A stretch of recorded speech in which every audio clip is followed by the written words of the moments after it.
कलसा के ज्योति से जरता रे मोती है, जगमग अंगना दुआर है। कलसा के ज्योति से जरता रे मोती है, जगमग अंगना दुआर है।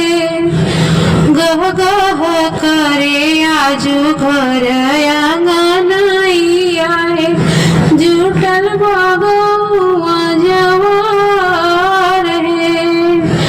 गह गह करे आजू घर आंगनैया है, जुटल बगुआ जवार है।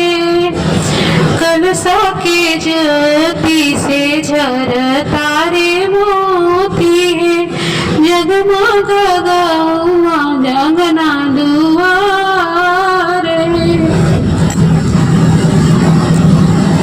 बड़े बड़े लोग तिलक देखे आइले हैं, बड़े बड़े लोग तिलक देखे आइले हैं। देखे न सब कोई निहार है, सब लोग देखेला निहार है।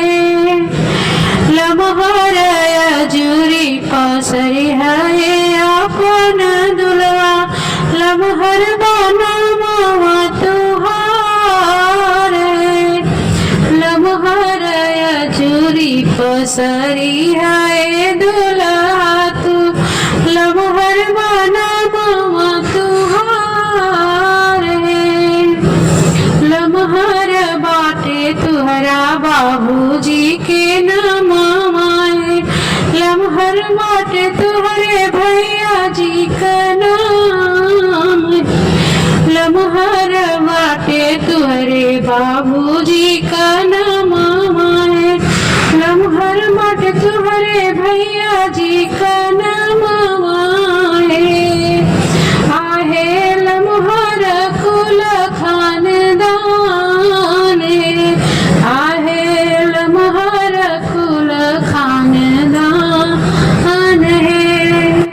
बेरी बेरी बेटा के तिलक नाही चढ़ेला, बेरी बेरी बेटा के तिलक नाही चढ़ेला है।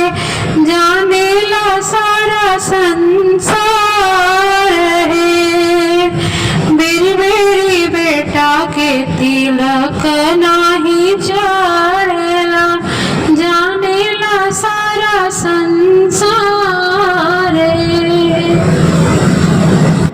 हमनी का नमवा हसैया जनी अगुआए, हमनी का नमवा जनी हसैया अगुआओ। कर ली मन में विचार है, कर ली मन में विचार है।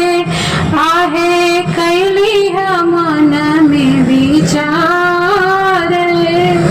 कलसा के ज्योति से झरता रे मोती है, कलसा के ज्योति से झरता रे मोती है, जगमग अंगना दुआर है। जगमग अंगना दुआर है। गह गह करे आजू घर आंगन